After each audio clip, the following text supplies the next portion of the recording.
Hello students, we are continuing MCQ based on case scenario. This case scenario is based on financial instruments under Ind AS 32, 107 and 109. And our major topic is our restructuring of debt with modification accounting. So let us see data in this scenario. So we are given that on 1st January of current year, so XYZ Limited issued 10-year bonds for rupees 10 lakhs bearing interest at 10% payable annually on 31st December each year. The bonds are redeemable after 10 years for rupees 10 lakhs and no costs or fees are incurred. So therefore the effective interest rate is 10%. Then it is given on 1st January of 6th year, means after 5 years.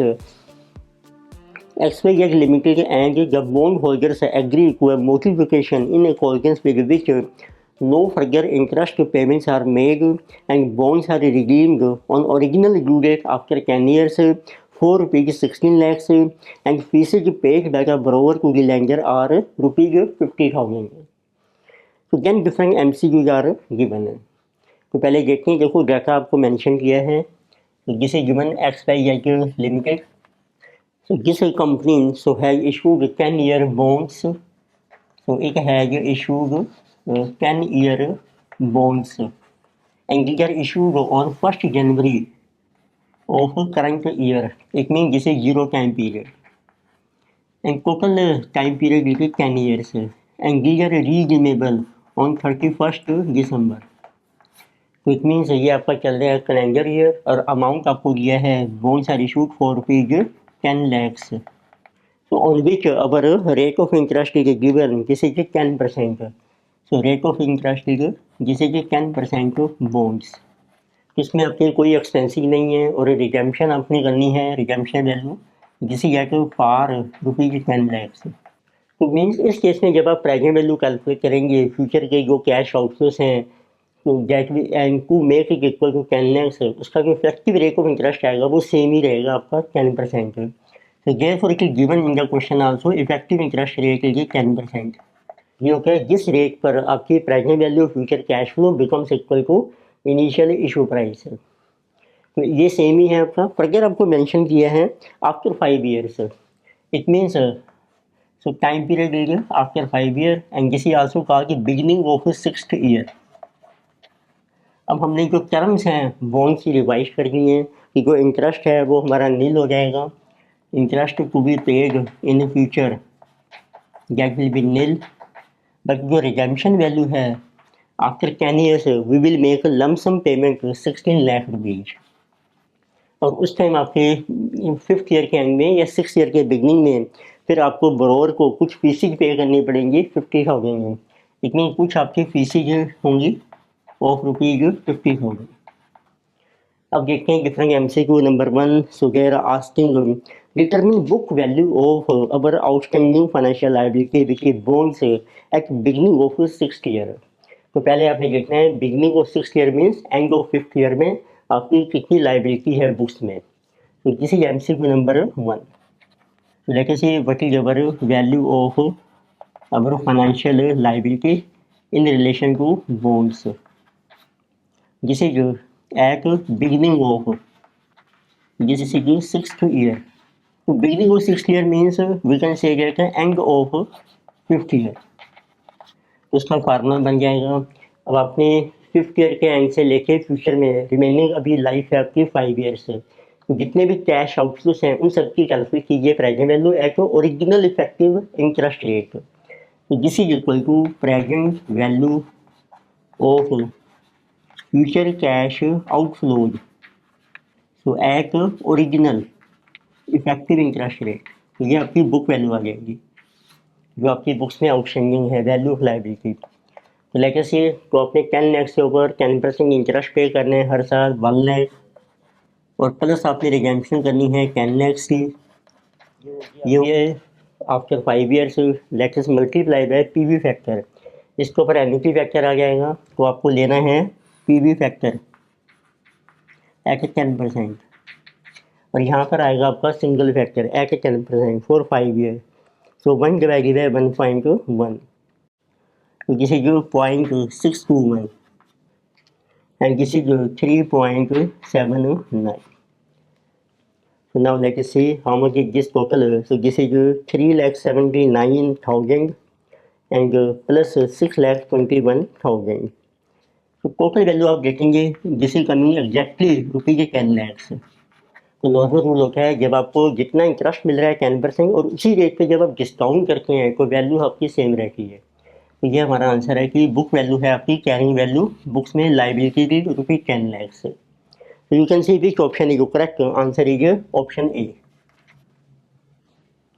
Next we have second MCQ. Now they are asking determine value of modified financial liability bonds at beginning of 6th year for revised terms on basis of original effective interest rate of 10%.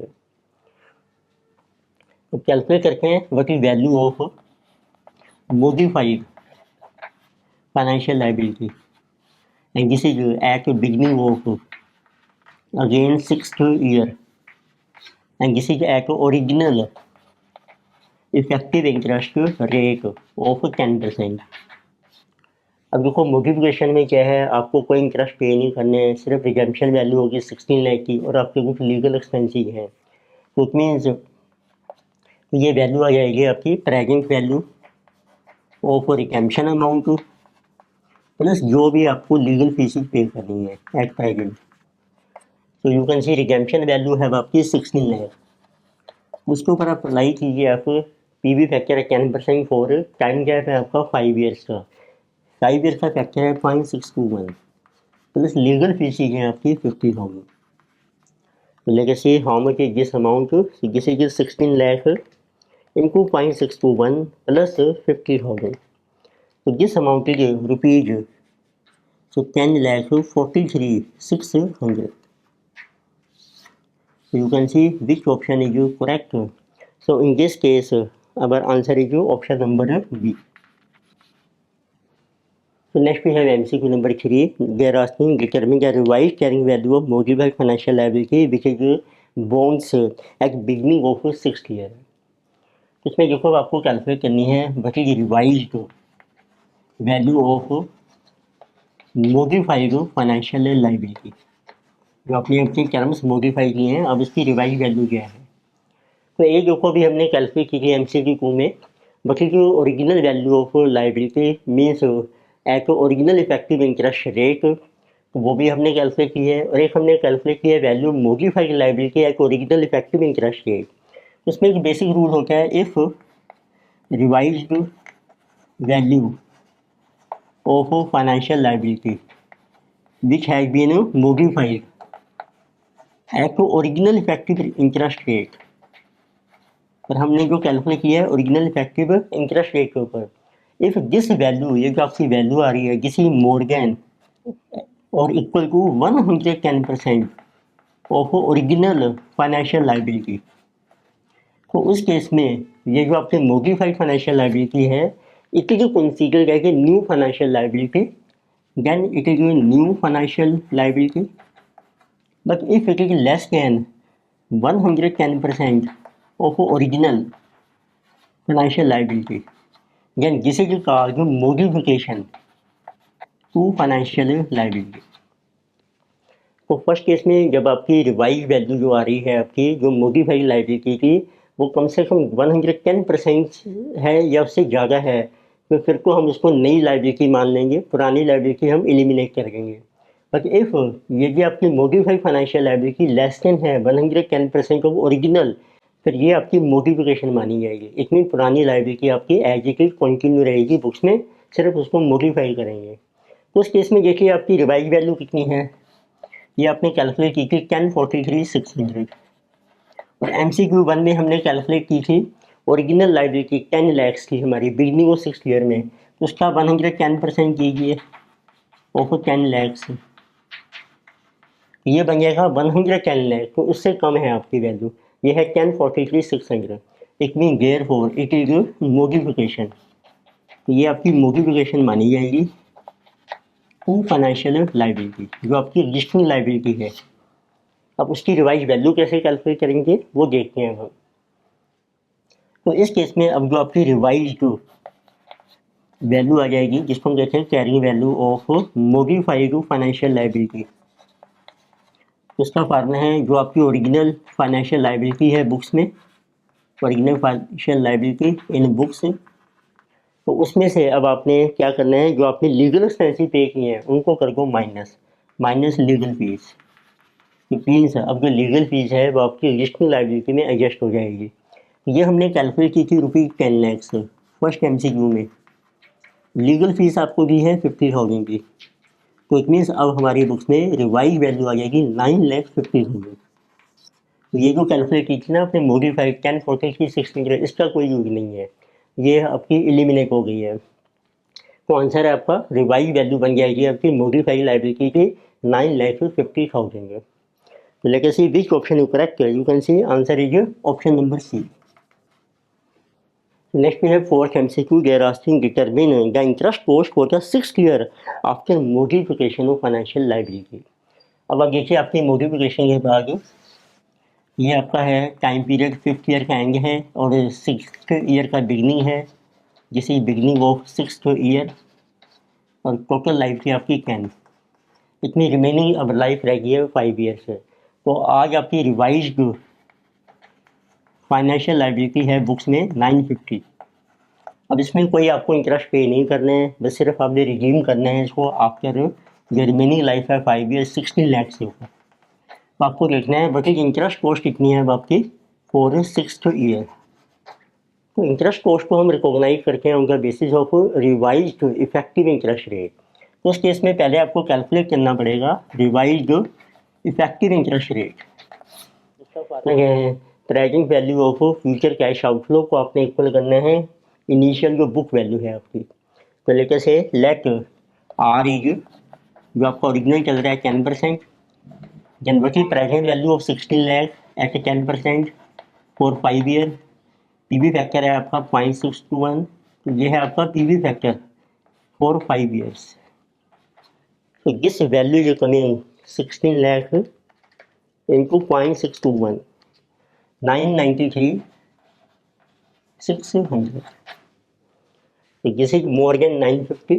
तो let us revise our interest rate, let r is 11%, what will be present value 16 lakhs में लागू तो PV factor है कि 11% for 5 year, जिसे 0.5935। So this value is 0.5935 times 16 lakhs. So this amount is 949,600. So this is near about 950. तो आप actual interest calculate करने के लिए आप इंटरपोलेट कीजिए। Therefore effective interest rate is, so low rate है आपका 10%, प्रेजेंट वैल्यू है 10% इज 993,600 और आपको चाहिए 950। So divided by difference in these two present values, so 993,600. So this difference is 44,000 difference in the rate of interest. ये आपका revised effective interest rate आ जाएगा। तो this new effective interest rate is coming 10.99%। अब आप इसके base पर अपनी interest की लायबिलिटी जो है इंटरेस्ट का एक्सपेंस है वो कैलकुलेट कर सकते हैं। So now we can calculate what is our interest expense. This is of 6th year. सिर्फ आपने 6th ईयर का ही कैलकुलेट करना है, यदि आपको और ईयर्स का भी कैलकुलेट करना है 7, 8, 9, 10, फिर आप इंटरेस्ट का शेड्यूल बना सकते हैं। उस केस में फार्मूला है ओपनिंग बैलेंस जो हो कितना है हमारी बुक्स में लायबिलिटी का 950 और उसके ऊपर अप्लाई कीजिए आप इफेक्टिव इंटरेस्ट रेट 10.99%। ये आपकी इंटरेस्ट कॉस्ट आ जाएगी। This is 950 into 10.99%. So this amount is rupees 10,405. So this is our interest expense of 6th year. Now you can see which option is correct. So in this case our option is B. So in this lecture we have discussed a case scenario based on financial instrument and with major topic on restructuring of financial liability and concept was modification of financial liability। Further topics continue करेंगे next lecture में। Video आपको अच्छी लगती है subscribe कीजिए, recommend कीजिए, share कीजिए। Thank you.